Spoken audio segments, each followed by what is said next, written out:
waxaan u malaynayaa wixii aan la soo guuxayna ee laga shirayay maalmahan intaa warqadda ku qoran buu ahaa war badan oo kale hadda lasii yidhaahdaa inuuna jirin baan filayaa dowladda federaalka ah waxaan horeyna u sheegnay mar walbana aan ku celcelinay inay tahay xukuumaddii dhexe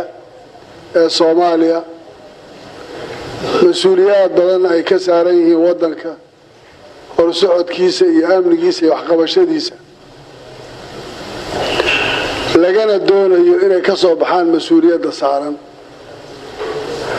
shayga asalkiina uu yahay inay ku dhaqmaan oo ay gartaan waddanka maamulka laga yahay madaxda laga yahay midka uu yahay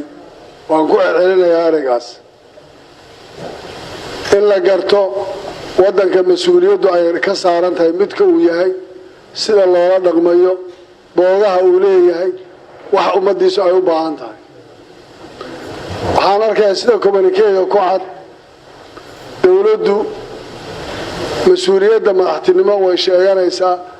laakiin qaybsi inay mas-uuliyaadkii iyo dhibaatooyinkii iyo duruuftii iyo xaaladihii jiray ka qayb qaadato wax la qaybsato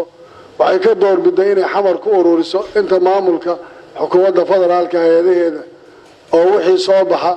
iyo wixii caalam ka imanaya iyo wixii magaca Soomaaliyeed kulligood ay ku koobnaato intaas systemka ay mas-uulka ka yihiin ayna sheeganayaan waddanka Soomaaliya oo dhan xarafkii 7 ah kulli inay mas-uul ka yihiin marka laga hadlayo madaxtinimada iyo xukunka laakiin mas-uuliyaddu ay ku kooban tahay marka maanta uu ka hadlayo xubnaha dawladdu waxay ka hadlaan ay noqoto golaha wasiirada iyo baarlamaanka iyo ciidanka iyo inta joogtiya inta marka shaqada ku jirta inay u yaqaanaan dawladda Soomaaliyeed inay tahay waxaan filayaa oo baaqan uu ka yahay in dib loo fiiriyo waddanku meesha uu ku socdo xaaladda uu ku jiro ma doonayno in looga sii daray waxaan rabnaa in wanaag iyo wada shaqayn iyo isxaqdhowr iyo is-ixtiraam dib loogu soo celiyo hoggaanka sare ee waddanku hadduu garan waayay mas-uuliyadda saaran waxay tahay wuxuu u baahan yahay in loo sheego oo dhaqan iyo xildhibaano iyo siyaasiyiin iyo axsaab intuba cod dheer iyo cod gaaban ay ugu sheegaan waddanku xaaladda uu ku jiro sida uu yahay meesha uu u socdo taariikhda uu soo maray in la iska dhaadhiciyo oo loo sheego qof waliba waxa uu leeyahay waxay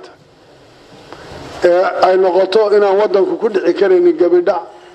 iyo duulduul iyo dhibaato meelo badan ku timaada inaynu noqon karayn waddankan in lagu maamulo uma talagelin maanta inaan hadal badan idhaahdo sababtoo warku warqaduhu ku yaallaa waxaan rabay inaan wax yar ka idhaahdo waxaan arkayay shalay social media la iiga tusay anu aad uma galeen waraaq uu soo qoray wasiirka maaliyaddu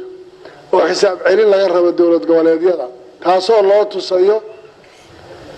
dowladdu xisaabihii kale way soo dhamaysay inay hadda dowlad goboleedyada la xisaabtamayso aad bay u fiicnaan lahay dowladdu intay wax bixiso inay xisaabtanto waxaana noona rabnaa si official ah oo dowladda u weydiinayna inay through social media noogu soo gudbiso waxa ayna siisay annaguna xisaab celinta waxaan ka samaynaynaa social media wixii ayna siisay waxaan ku bixin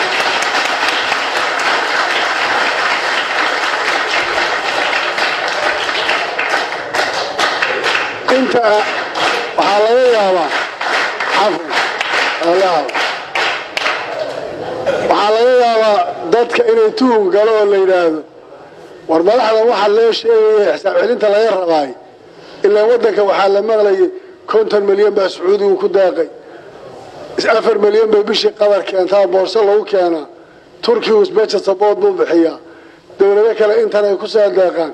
midowga yurub lacayahan u bixiyaa waxa faraha badan ee la sheegay in dadku isweydiiyaan oo la niyo odayaashan imaraha Shiinaha iyo waxay guriga kaga dhistaan meelo kale waxaan la siiyay anaga maxay noo soo gaarsiin waayeen gaar ahaan isteediyada inay tuunkaas jiraan laga yaabo